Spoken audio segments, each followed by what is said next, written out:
이번 시편은 특별히 바벨론 포로에서 이제 돌아온 이후에 성벽과 성전을 재건하고 수축하고 난 이후 그런 부른 노래로 보고 있습니다. 하나님은 모든 곳에 계시지만은 특별히 땅의 어느 곳을 정하여서 그곳에 교회를 세우게 하시고 또 구약에는 해막과 또 장막과 성전을 세우게 하시고 그곳을 특별히 자신의 집이라 이렇게 부르시고 기도하고 예배하게 하십니다. 만유 안에 만유 그 하나님이시 특별히 자신의 임재의 처소로 그렇게 장소를 지정하시고 특별히 구약에서는 이러한 하나님의 임재가 성전에 있음을 계시하시고 그곳에서 제사를 받으시고 또 그곳에서 자신의 뜻을 드러내시고 말씀하시고 또 대면하시는 그러한 모습들을 우리가 볼 수가 있습니다. 신약 시대에 이러한 여호와의 임재는 오순절 성령 강림 사건을 통하여서 온전히 이제 성도들의 내적 영혼의 그러한 성령의 임재가 완성되는 성취되는 그러한 역사가 나타나지만 사실 성령의 역사는 언제든 내적 역사로 있었습니다. 하나님의 임재의 그러한 섭리가 경륜이 다양할 뿐이지 구약에는 성령이 외적으로 역사했고 신약에는 내적으로 역사했고 그렇게 볼 바는 아닙니다. 성전 자체에 무슨 영광이 있겠습니까마는 학개서 2장 9절에 보면 이전 영광이 나중 영광보다 못하다 혹은 나중 영광이 이전 영광보다 크다 라고 말하면서 성전에 대해서 이 영광을 말하고 있어요. 성전이 무슨 영광이 있겠습니까마는 바로 학개 선지자가 이후의 영광이 이전의 영광보다 크다라고 성전을 두고 한 말은 바로 그 성전에 살아계시고 성전에서 영광을 받으시고 또 성전에서 만물을 통치하시고 특별히 그의 백성을 다스리시는 그 하나님의 어떠하심의 영광이 이전보다 이후에 낫다라고 이렇게 말하는 것입니다. 우리가 간혹은 교만해서 마치 신비주의자들과 같이 뭐 보이는 게 그렇게 필요하냐, 새벽 예배 드리자 하면 집에서 하면 안 되겠냐, 또 무슨 예배 하자 그럼 굳이 먼 데서 그럴 필요 있겠느냐, 이렇게 우리가 여러 가지 이야기를 할 수가 있어요. 그러나 하나님은 질서와 또 가시적인 것, 또 가형적인 것, 건물이라든지 이런 것들을 통해서 우리 인간에게 맞추어 주시는 부분이 있어요. 함께 정한 시간에 모여서 예배 드림으로 서로 연약함을 우리가 서로 기대게 하시고 그 가운데서 한 몸으로 하나님을 섬기게 하시는 그러한 은혜가 있습니다. 그렇기 때문에 신약 시대는 모든 것이 완성되었기 때문에 일체 형식적인 것은 다 피한다. 심지어 무교회주의, 교회가 필요 없다라고까지 이야기하는 것은 하나님의 섭리를 잘 모르는 것이에요. 그 내면을 들여다보면 아주 뱀과 같이 교만함이 깃들고 있는 것입니다.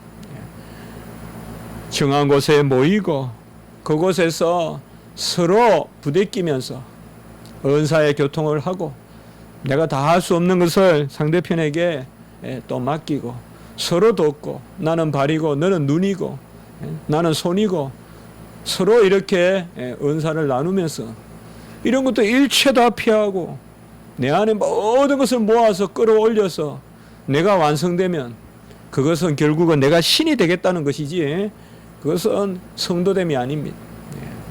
항상 에덴 동산의 첫 번째 원죄가 바로 뭐예요? 내 안에서 모든 것을 끝을 보려고 하는 하나님께 맡기고 하는 그런 부분이 있어야 되는데 그래서 우리가 특별히 성전을 노래하고 이런 것들을 너무 구약의 형식주의다.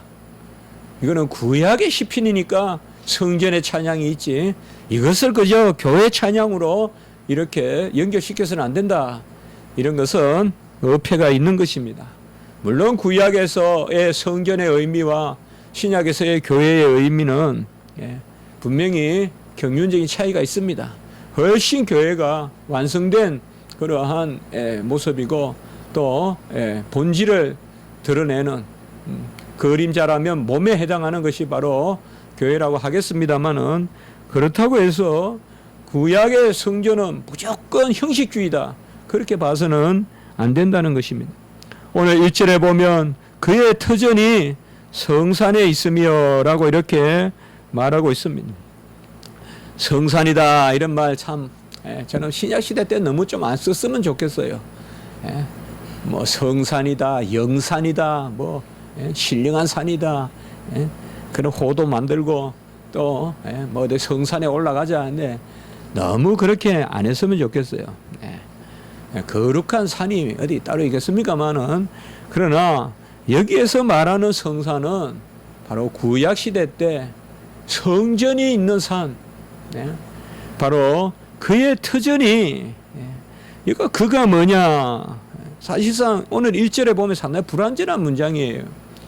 분명히 그의 터전이라고 할 땐 관계대명사로 시작하는 건데 선행사가 없는데 어떻게 관계대명사가 불쑥 나오니까 그가 뭐냐 혹시 그것 아니냐 그래서 그를 예루살렘으로 해석해서 예루살렘의 터전이 성산에 있으며 이렇게 해석하는 경우도 있고 아니다 히브리 어법에는 먼저 이렇게 관계대명사를 써놓고 선행사가 뒤에 나온다 이 말이죠. 이거는 인도 유로피안 언어에 이런 것들을 간혹 볼 수 있거든요. 라틴어도 그렇고요. 그렇게 본다면 여기에 그는 2절에 여호와다. 그의 성전이 성산에 있으며 여호와께서 이렇게 나가면서 여호와를 먼저 그라고 이야기하는. 한국말은 절대 이렇게 하지 않습니다만 영어로는 많이 그렇게 하잖아요. 먼저 종속절이 나오는데 먼저 대명사가 나오고 주절이 뒤에 나오면서 이제 그 대명사를 받는 말이 나오는 거 영어에서는 쓰는 말이잖아요. 그런 표현입니다. 그렇다고 본다면 1절은 바로 여호와의 터전이 성산에 있으며 라고 이렇게 보면 좋겠습니다. 성산이라는 말은 그 산이 거룩한 것이 아니라 하나님의 약속의 땅이고 그곳에서 바로 이삭을 바친 땅이고 그곳에서 바로 지성소에 임재가 있는 땅이고 그리하여서 성산이다. 이 성산은 크게 주석학자들은 바로 모리아산 혹은 시온산 이런 산곡을 쭉 합해서 우리나라와 같이 이렇게 막 진짜 막 산같이 그렇지 않습니다. 그러나 분명히 이스라엘은 곡지입니다. 곡지. 곡이 많아요. 그렇게 산곡이 많아요. 큰 산이 이제 헐몬산 이런 건 큰 산이지만은 그렇기 때문에 평지는 아니에요. 최소한 이스라엘 땅이 뭐 우리나라 같이 정말 이렇게 정말 우리나라는 산 따라 물 따라 산 따라 강 따라 우리나라는 그렇지만은 이스라엘은 결코 그런 땅은 아니에요. 그렇지만은 특별히 예루살렘이 평야가 많고 한 땅이 아니에요. 예루살렘은 경계지에 있어요. 경계지에. 가서 느껴지더라고요. 금방 이쪽은 보면 선한 바람이 불고 이 예루살렘은 저쪽 여리고 쪽으로 나가는 길 쪽은 엄청 덥고 또 해변 쪽으로 좀 바라보는 데는 선선한 바람이 불고 그렇습니다. 그리고 이제 밑으로 쪽이 또 헤브론 쪽이잖아요.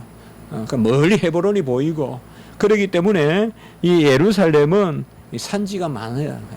산지라고도 볼 수 있어요. 높아요. 기본적으로. 그래서 여기에 성산은 바로 그러한 여러 산들이 모이는 특별히 우리가 바로 이삭을 바친 아브라함 이삭을 바친 모리아산, 시온산 이런 예루살렘의 산지에 여호와의 터전이 그곳에 있다라고 이렇게 말씀하고 있습니다.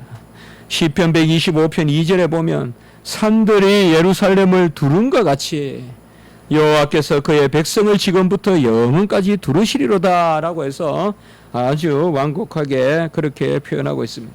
산들이 예루살렘을 두른과 같이 여호와께서 그의 백성을 지금부터 영원까지 두르시리로다. 우리가 사실 두른다 이런 표현은 사실 산이나 강이나 이런 말에 쓰는데요. 강보다는 산이 좀 어울리죠. 강은 이렇게 같이 흘러가지만은 산은 이렇게 안뜻이 두르고 있잖아요. 그래서 산들이 예루살렘을 두른 것 같이. 그래서 그의 터전이 성산에 있다. 그 여호와의 터전이 바로 시온산, 예루살렘산, 바로 모리아산, 그곳에 있다. 그러면 여호와의 터전이 뭐냐 이 말이죠. 여호와의 터전이 바로 오늘 계속 나오는 3절부터 계속 나오는 하나님의 성, 곧 시온 성을 이야기합니다. 오늘은 성전이라기보다 성을 이야기하면 성. 그래서 하나님의 성이 그 시온의 성, 하나님의 성이 바로 성산에 있으며 라고 이렇게 말한 것입니다. 이사야 14장 32절에 보면 여호와께서 시온을 세우셨으니 그의 백성의 공고한 자들이 그 안에서 피난하리라 라고 이렇게 말씀했습니다. 이사야 14장 32절에 여호와께서 시온을 세우셨다. 이는 바로 시온성, 우리가 다윗성이라고도 부르는 곳이죠. 다윗성, 곧 예루살렘성. 그래서 성전이에요. 이것은 성벽을 두른 도시를 말하는 거예요. 그래 옛날에는 성이라 그런 도시예요. 중국도 가보면 무슨 성이란 도시를 뜻하잖아요. 그러니까 우리가 바로 여기도 그런 것입니다. 시편 132편 13절에도 여호와께서 시온을 택하시고 자기 거처를 삼고자 하여 이르시기를. 오늘날 우리가 여호와께서 서울을 택하시고 자기 거처를 삼고자 이렇게는 오늘날 표현하지 않죠. 오늘날은 거처에 무관하게 모든 곳에 여호와의 임재가 있죠. 산이 어떻게 여호와를 안을 것이며 하늘이 어떻게 여호와를 받을 것이며 강이 어떻게 여호와의 그 지경을 다 드러낼 수 있겠습니까? 하나님은 산에도 계시고 강에도 계시고 바다에도 계시고 어디에나 계시죠. 그러나 구약시대의 백성들, 특별히 민족도 구약시대 때는 뭐예요? 히브리 민족만을 택하잖아요. 아브라함의 후손들. 마찬가지로 민족과 땅도 바로 하나님께서 지시한다 이 말이에요. 지시하는 땅이 있다 이 말이에요. 그 지시하는 땅에 핵심이 어디냐 이 말이에요. 마지막 목적지가 어디냐? 예루살렘 성이다 이 말이에요. 그 예루살렘 성 중에서도 마지막 목적지가 어디냐? 성전이다 이 말이에요. 그 성전 중에서도 마지막이 바로 지성소다 이 말이에요. 그 지성소가 마지막 때에 십자가를 통하여서 열린다 이 말이죠. 그게 구약에서 말하는 마지막 때라는 거예요. 영원한 종말의 마지막 때도 되지만 구약에서 말하는 마지막 때는 예수님이 오시는 마지막 때도 된다 이 말이에요. 이게 바로 우리가 구속사적으로 보는 거예요. 구약 때는 백성을 지정하고 땅을 지정하고 복을 지정한 거예요. 언약의 복을 지정한 거예요. 이게 세 가지가 요소다 이 말이에요. 같이 합시다. 땅, 백성, 복. 이게 언약의 세 요소예요. 땅을 지정하고 백성을 지정하고 그리고 복을 지정해요. 절대 그 백성의 그 땅이 아니면 복이 임하지 않아요. 그 땅에 복을 주시고 그 백성에게 복을 주시는 거예요. 어디에나 주시는 게 아니에요. 이것은 오늘날 이 땅의 개념, 백성의 개념은 오늘날은 모든 민족의 헬라든 히브리든 종이든 자유자든 모든 백성에게 이 복이 미치고 어느 습지든 정말 어느 땅이든 강야든 아프리카든 어디든 이게 바로 교회의 보편성이거든요. 모든 지역에 교회가 있다는.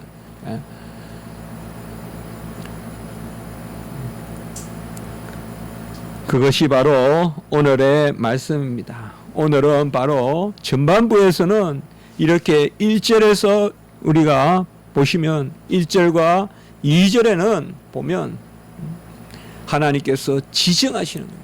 성산에 있고 여호와께서 야곱의 모든 거처보다 시온의 문들을 사랑하셨다. 이것은 어느 특정한 지역을 사랑하셨다.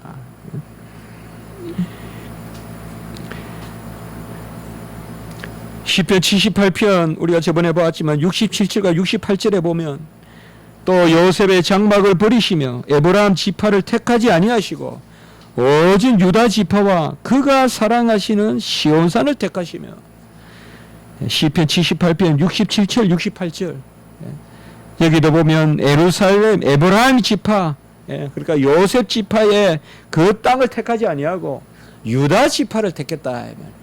유다 지파의 땅을 택하고 그가 사랑하시는 시온산을 택했다. 오늘도 보면 2절에 보면 사랑하시는도다. 왜 시온산을 택했을까? 우리는 항상 왜라는 말을 하나님 앞에 던질 때는 항상 하나님의 주권을 전제하는 질문이 돼야 돼요. 따지는 질문이 되어서는 안 돼요. 하나님의 주권을 확인하는 질문이죠. 사랑하시니까 시온산을 택한 거고, 그죠? 예수는 미워하고 야곱은 사랑하였다. 그게 끝이에요. 왜 하나님이 이 땅에 십자가 지기 교회를 세우셨어요? 이 땅을 사랑하시는 거예요, 하나님. 어떤 의미를 우리가 알 수가 없어요. 구체적으로. 여기도 오늘 2절에도 보면 모든 거처보다 시온의 문들을 사랑하시는도다. 여러분, 우리는 하나님의 절대적인 사랑을 받은 거, 우리 교회는 하나님의 절대적인 그러한 택함을 받은 것입니다. 무조건적인 사랑으로 구약시대 때 이렇게 하나님이 정하셔서 3절에 보면 하나님의 성전을 가르쳐 성을 가르쳐 영광스럽다라고 이렇게 말하고 있습니다. 영광이라는 것은 하나님께만 속한 것이요. 저는 계속 영광을 그렇게 여러분과 나누었죠. 영광은 완전함이다. 제가 영광이란 단어를 많이 생각해 봤습니다. 영광은 완전함 외에 어떻게 표현할 방법이 없습니다. 이 완전한 분에게 영광을 올린다. 완전한 분은 받을 게 없어요. 사실상 영광을 올리는데 영광을 받으실 분은 영광을 받을 필요가 없으신 분이 어떻게 보면 달리 말하면 영광을 받는 게 하나님 편에 필요함이 아니라 우리 편에 필요함으로 아시고 받아주시는 거예요. 우리를 영광 돌리는 존재로서 필요하니까 하나님이 받아주시는 거란 말이에요. 하나님이 인류를 창조하신 것도 마찬가지예요. 하나님이 인류를 창조하신 것도 인류를 사랑하셔서 창조하시고 그 인류애가 최고의 복을 누리는 것은 하나님께 영광을 올리는 자리에 그래서 하나님이 그 영광을 받아주시는 거예요. 물론 하나님이 영광을 받아주심으로 하나님을 우리가 영화롭게 찬미함으로 하나님이 높임을 받으시지만 그것조차도 사실상 우리를 복되게 하는 것이 1차적인 목적은 하나님께 영광이지만 곧 그 영광이 우리에게 뭔가 빠져가는 것이 아니라 세상에서 우리가 누군가가 필요한 것을 달라해서 줄 때는 내 것을 옮겨주고 나는 하나가 빠지고 저쪽은 하나가 채워지는 거지만 하나님께 영광을 올리는 것은 그렇지 않습니다. 사실 우리가 하나님께 영광을 올린다는 이 자체가 저도 모든 글마다 마지막에 영원히 하나님께만 영광을 올립니다. 어떤 글이든 그렇게 씁니다. 끝에. 좀 어색해 보이든 어쨌든 글을 쓸 때마다. 예. 출판사에서 그걸 뺄 줄 알았더니 그래도 계속 넣어줘요. 예. 논문 써도 넣어주고. 그래서 감사해요. 아마 애국 같으면 뺄 수도 있을지 몰라. 이거는 너무 구태의연하다 싶었는데, 근데요, 제 마음은 오직 하나님께 영광을 올린다. 사실 바로 성을 가르쳐 영광스럽다 말하는 것은, 사실 영광이란 말을 완전으로 봤을 때 성은 영광스러울 수 없어요. 영광의 도구가 된다는 의미에서 영광에 동참하는 거예요. 같이 합시다. 하나님의 영광에 참여. 그게 바로 영화스럽다, 영광스럽다는 거예요. 그래서 우리 구원의 영광, 그걸 영화라고 그러잖아요. 구원의. 그래서 구원의 영화는 하나님의 영광에 참여하는 거예요. 온전히. 그게 영화의 상태예요. 그것을 성경은 어떻게 표현하느냐? 마주 본다고 표현한 거예요. 하나님의 영광을 온전히 마주 본다라고 이야기한 거예요. 셰키나라는 개념이에요. 그게 셰키나. 히브리어로 영광에 동참하는 거예요. 가장 중요한 신학의 하나 요소예요. 구약 신학의 셰키나. 바로 하나님의 임재에 동참하는 것입니다. 1절에서 3절에 오늘 말씀해 보면 상당히 구약에서, 물론 시편이 구약의 기록이지만 특정한 곳을 정하여 그곳을 복되게 하는 야곱의 모든 거처보다 이 예루살렘, 바로 모리아산, 시온산, 예루살렘 성전, 시온 성전, 다윗 성, 그 성, 그것을 복되게 하시는, 시온 성, 다윗 성을 복되게 하시는 그것을 말하고 있는데, 이제 4절부터 보면, 오늘 마지막 절까지 보면 이러한 영광이, 이 영광은 결국 영광의 참여예요. 정확하게 오늘 기억합시다. 우리가 영광스럽다는 것은 감히 받을 바가 못 돼요. 어울리지 않아요. 누가 나를 영광을 올린다, 목사에게 영광을 돌린다, 있을 수 없는 이야기예요. 우리는 하나님께 참여할 때만 영화롭게 된다는 의미에서 영광스럽다고 표현해 줄 뿐이지, 우리가 무슨 영광의 주체가 되거나 객체가 될 수도 없어요. 하나님만이 영광의 주체인데, 그것을 4절에서 7절까지는 예루살렘만, 다윗 성에만 갇혀 있는 것이 아니라 4절에 보면 나는 라합과 바벨론이 나를 아는 자 중에 있다 말하리라. 갑자기 4절부터는 이 영광의 동참, 선민의 복, 언약의 복이 이방으로 확산되는, 이게 시편이에요. 바로 우리 시편을 애언시같이 읽어야 된다는 점이 바로 이런 거예요. 선지 시편같이 읽어야 된다는 게 바로 이런 점이에요. 바로 이러한 복이 라합에게, 우리가 나눠주 보시면 라합이 애굽으로 되어 있죠. 애굽. 우리가 라합이다 이러면 기생 라합을 떠올리지만 여기서 기생 라합 아닙니다. 여기 라합이라는 것은 바로 맹렬함을 뜻하는데, 이사야 30장 7절에 보면 정확하게 이 단어가 나와요. 이사야 30장 7절. 애굽의 도움을 헛되고 무익하니라. 그러므로 내가 애굽을 가만히 앉은 라합이라 일컬었느니라. 이렇게 나와요.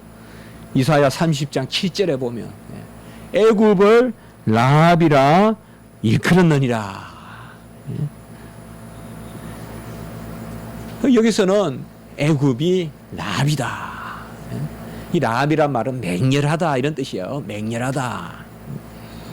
시편 89편 10절에도 우리가 이미 보았지만은, 이제 우리가 곧 보겠지만 아주 많이 우리가 인용되는 시편이잖아요. 거기도 보면 주께서 라합을 죽임 당한 자 같이 깨우시고 이렇게 나와 있습니다. 시편 89편 10절, 우리 성경 바로 옆에 있네요. 거기도 라합 밑에 나눠주에 보면 애굽이다 이렇게 나와 있죠. 애굽을 죽은 자에서 깨우듯이 깨우시고. 자, 나는 나를 아는 자 중에 있게 하라. 여기 나는 분명히 여호와예요. 2절에. 그러니까 여호와 하나님이 예? 바로 나를 아는 자 중에 라합도 있고, 안다라는 말은, 구약에서 안다라는 말은 부부 관계를 뜻하는 거예요. 바로 하나님의 자녀됨, 신랑 신부됨을 뜻해요. 바로 구원받은 백성됨을 뜻해요. 그저 스쳐 지나가듯이 한마디 들었다는 게 아니라 부부가 서로 알듯이 안다는 거예요. 그러니까 바로 애굽도 나를 알고 바벨론도 나를 아는 자 중에 있다. 이 성의 영광이 이방으로 이제 흩어 뻗어나간다. 그것을 말하고 있는 것입니다. 바벨론이 나를 안다. 이 말이죠. 오늘날 참 이상한, 오늘 이것을 오늘 보니까 참 하나님의 말씀이, 라합이 지금 어디입니까? 예. 애굽이죠. 애굽에도 지금 난리죠. 이집트에. 이집트 여러분 못 갑니다 요새. 예. 사실상 난리예요. 바벨론이 지금 또 어디입니까? 이라크 아닙니까? 이라크 지금 난리입니다. 못 갑니다 지금. 예. 난리입니다 지금. 나라가 두 개로 나누어질 겁니다 아마 지금. 예. 지금 난리잖아요. 이라크, 이란 지금. 예. 나를 아는 자 중에 있습니다. 그리고 블레셋도 나오네요. 블레셋이 어디예요? 지금 팔레스틴 아니에요 지금. 가자 지방. 예. 가자 지금 가자. 예. 가자 지구 지금. 예. 내가 말씀을 하면서 야, 참 오늘날 주시는 말씀 같구나. 예. 애굽도 나를 아는 자 중에 불러드릴 것이요. 바벨론, 이락도 나를 아는 자 중에 불러드릴 것이요. 블레셋도 나를 아는 자 중에. 블레셋과 두로와 구스여 이것들도 거기서 났다 하리로라. 블레셋은, 두로는 뭡니까? 바로 시돈과 두로, 지중해의 그 해변까지. 구스는 어디입니까? 바로 오늘날의 에티오피아. 다 이런 지역이 이제 거기서 났다, 시온에서 났다, 시온성에서 났다라고 말하리라라고 이렇게 말하고 있습니다. 이것은 바로 구약의 그런 하나님의 영광이 이미 신약 시대 때 뻗어나갈 것을 오늘 시편 기자는 노래하고 있습니다. 이것은 하나의 시라기보다 분명히 예언적인 그러한 하나님의 말씀입니다. 특별히 5절에 보면 이 사람 저 사람이 거기서 났다. 그 시온에 대해서 말하면서 이 사람 저 사람이 거기서 났는데, 이 사람이 시온에서 났고 저 사람이 시온에, 그 시온에 뭐예요? 시온은 우리가 히브리적으로 표현하면 시온은 성전이요. 우리가 그렇게 말하죠. 시온은 예루살렘 성이요. 예루살렘 성은 바로 성전이요. 성전은 바로 지성소요. 지성소는 바로 십자가다. 같이 합니다. 십자가의 지성소. 바로 미리 이삭을 바쳐서 예표를 보여준 그 십자가의 지성소. 이 사람 저 사람을 십자가에서 낳다 하리라. 너도 보혈로 낳고 너도 보혈로 낳고 이락도 보혈로 낳고 애굽도 보혈로 낳고 저 팔레스틴 가자도 보혈로 낳고 에티오피아 수단도 다 보혈로 낳고 지중해에 그 흩어진 이방, 얼마나 지중해가 이방 문화가 강했어요. 그 두로에 그러한 온갖 인류 문명의 발상지 너희들도 다 십자가로 났다. 다 불러들인다. 복음이 땅 끝까지 이른다. 헬라이나 유대인이나 종이나 자유자나 다 오늘날 내가 너를 낳았다. 사도 바울이 이방의 빛이라고 하면서 갈라디아서 4장 19절에 내가 다시 너희를 위하여 해산하는 수고를 하노니, 사도 바울이 해산하는 수고를 한다 그랬죠. 오늘 여기도 바로 낳았다 이 말이에요. 내가 너희를 낳았다. 너는 내 아들이라 오늘날 내가 너를 낳았도다. 시편 2편 7절. 낳았다. 거룩하게 하시는 자와 거룩함을 입은 자가 한 곳에서 난지라. 성경은 자주 낳는다는 이 give birth, 낳는다는 의미를 구원의 의미로 사용한단 말이에요. 그래서 사도 바울은 이방의 빛으로서 내가 너희를 위하여 해산하는 수고를 한다. 해산이 뭐예요? 낳는 거 아니에요. 해산하는 수고를 한다. 오늘은 바로 이 시편에서 그것을 말하고 있습니다. 여호와의 터가 어느 특정 지형에 있는 것이 아니라 다 그 안에 끌어모아서 6절에 보면 민족들을 등록하실 때에 그 수를 해시고 이 사람이 거기서 났다. 여기에 세신다는 말은 바로 우리가 좀 전문적인 표현을 써보면 무형교회를 이야기해요. 바로 영원히 택한 바된 하나님의 백성의 종수. 하나님이 정한 수를 해신다 이 말이에요. 그 안에 이라크도 들어있고 그 안에 가자도 들어있고 그 안에 애굽도 들어있고 이집트도 들어있고 에티오피아도 들어있고 한국도 들어있고 일본도 들어있고 러시아도 들어있고 오늘날 내가 너를 낳았도다. 우리도 이를 위하여 해산하는 수고를 해야 될 줄을 믿는 것입니다. 바로 이 시온을 누가 주장하느냐. 5절 후반부에 보면 지존자가 친히 시온을 세우리라. 이 시온은 분명히 땅을 말하는 게 아니에요. 이것은 메시아가 오실 곳입니다. 아버지가 친히 아들을 보내셔서 십자가에서 구원을 이루시고 친히 교회의 몸이 되셔서 내가 친히 시온을 세우리라. 바로 교회를 세우리라 말씀하신 것입니다. 우리는 교회의 수립에 아무 도움을 준 게 아니에요. 교회는 전적으로 하나님이 세우신 거예요. 하나님이 세우신 거예요. 19세기 말에 리처 학파 같은 사람들은 교회를 인류 윤리 공동체라고 해서 사람의 합의라든지 사람의 덕성의 어떠한 공동체로서의 교회의 형성, 후천적인 어떤 그런 교회 형성을 말했지만은 교회는 그런 곳이 아닙니다. 교회에서 왜 자꾸 분쟁이 생기고 어려움이 생기느냐? 교회를 인간이 만들었다고 자꾸 생각하기 때문에 그래요. 우리가 합의해서 교회를 만들었고 우리가 무슨 계층 멤버니 아니에요. 교회는 하나님이 처음부터 만드신 거예요.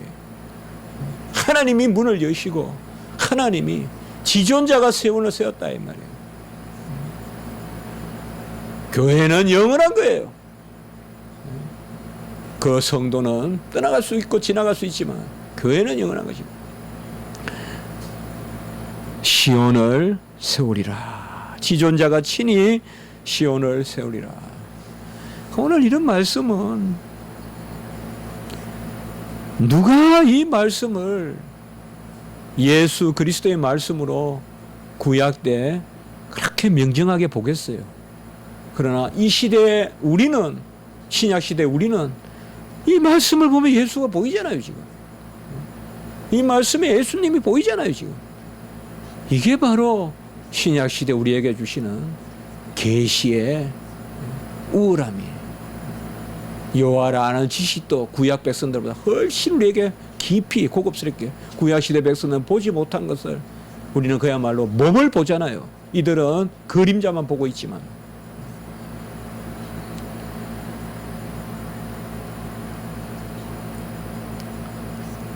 저는 이런 부분에서 성경이 성령의 감동으로 하나님의 말씀을 기록한 그러한 세상의 책이 아니라 신령한 책이라는 걸 확신해요. 어느 인간이 이런 글을 써가지고 이런 구속사적 약속과 성취를 이루어내겠어요. 이런 것을 우리가 아멘 한다면 내가 구원받은 백성인 거예요. 이런 계시의 가마를 우리에게 주시고 우리가 이 말씀을 아멘 한다는 게 내가 구원받은 백성의 큰 표가 되는 거예요. 내가 정서적으로 감정적으로 믿는다 만다 하는 그런 게 아니라 이런 말씀을 내가 확신해. 그래서 칼빈이 어떻게 구원을 확신하느냐? 말씀과 성령으로. 처음에는 이게 무슨 말인가? 이거 또 다른 질문 아닌가 싶어도 결국에 그게 답이에요. 말씀을 아멘할 때 내가 구원받은 걸 확신하게 되는 거예요. 오늘 이런 말씀을 보면 묘하다, 묘하다, 기묘다, 기묘다, 놀랍도다, 놀랍도다. 어찌 우리가 세례 요한과 같이 하나님의 말씀을 받아 먹는 세례 요한만 그 두루마기를 받아 먹은 것이 아니라 우리도 받아 먹은 것이다. 7절에는 노래하는 자와 뛰어노는 자들이 말하기를 나의 모든 근원이 내게 있다 하리로다. 여기 내게는 역시 시온 성을 뜻해요. 예. 다윗 성에 있다. 그렇지만은 결국은 뭐예요? 시온 성은 성이 중요한 것이 아니라 바로 그 사흘 만에 다시 세우시는 인자 예수 그리스도의 그러한 은혜가 귀한 것이죠. 그리고 오늘 시편의 말씀을 통하여서 바로 하나님이 우리에게 모든 것을 다 행하시고 이사야 60장 4절에 보면 사방에서 이방이 돌아온다라고 이야기했습니다. 세계 개신교가 지금 흩어지고 또 미약하다 하지만 개신교가 교회입니다. 로마 캐톨릭은 교회가 아닙니다. 그러면 우리가 하나님의 이러한 약속의 말씀을 붙든다면 너무 일희일비하지 마시고 끝내는 하나님이 돌아오게 한다 이 말이에요. 그들을. 그게 마지막 때다 이 말이에요. 이 사람 저 사람이 오늘 보면 요절에 거기서 났다. 저기 이라크도 가보니까 나도 십자가서 났다 그러고 저기 애굽도 나도 십자가서 났다 그러고 거듭났다는 거죠. 분명히 이런 하나님의 역사가 있습니다. 로마 캐톨릭은 이단일 뿐만 아니라 마리아를 섬기고 마리아 공로에 교회의 은혜의 기초를 두는 것은 그것은 이미 교회가 아닙니다. 칼빈은 누구를 어느 기구를 빗대어서 뭐뭐다라고 말한 적은 없지만 교황제 또 그 교황을 섬기는 로마 교황청은 적그리스도라고 분명히 말했어요. 왜 적그리스도예요? 그리스도를 흉내내기 때문에 그리스도 자리에 자기들이 앉아있기 때문에 하나도 주님의 영광이 드러나지 않고 사람만 드러나잖아요. 그거 안 되는 거예요, 여러분. 무슨 교황이 무슨 어디에서 태어났고 어릴 때부터 어떻게 했고 사람 영광 받는 게 아니에요. 사람이 영광 받는 거잖아요. 아까도 말했는데 그의 영광에 참여하는 것이 돼야죠. 로마 캐톨릭은 하나님이 싫어하시는 것입니다. 한번 기도드리겠습니다. 거룩하고 자비로우신 하나님 아버지 은혜와 사랑을 진실로 감사합니다. 우리에게 시온의 성의 그 영광에 참여하게 하시고 이제 예수 그리스도 다 이루신 공로를 그 보혜사 성령으로 우리가 누리게 하시고 자녀로 살게 하시고 너는 내 것이다 너를 낳았도다라는 말씀이 우리의 그러한 신분이 되게 하시고 우리가 나음으로 자녀가 되게 하시고 상속자가 되게 하시는 그 은혜를 인하여 감사를 드립니다. 모든 시련과 환난과 공고와 핍박이 있더라도 이 기쁨을 가지고 이기게 하시고 여호와를 즐거워하는 것이 복이라고 하셨사오니 여호와 안에서 기뻐하며 모든 일을 감당하고 나가는 저희들이 되게 하시고 오늘 말씀에 비추어 약속된 말씀을 받음으로 우리도 이 말씀을 라합에도 전하고 블레셋에도 전하고 구스에도 전하고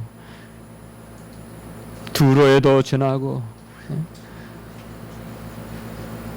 바벨론에도 전하는 저희들이 될 수 있도록 은혜를 베풀어 주시옵소서. 아버지여, 온갖 미혹의 영, 불법의 영이 아버지여 행행합니다. 저 로마 가톨릭의 즉 그리스도의 영이 행행하고 있사오니 하나님 아버지 온전한 진리 가운데 서게 하여 주시고, 오직 중보자는 유일하신 그리스도밖에 없으며 우리를 위하여 죽으시고 하나님과 사람 사이에 유일하신 중보, 하나님과 사람의 중보자는 우리 주 예수 그리스도밖에 없다는 것을 고백하고 나가는 저희들의 참된 신앙의 복이 있게 해 주시옵소서. 우리 교회를 사랑하여 주시옵소서. 불쌍히 여겨 주시옵소서. 구주 예수 그리스도 이름으로 감사하며 기도드리옵나이다. 아멘. 오늘 우리가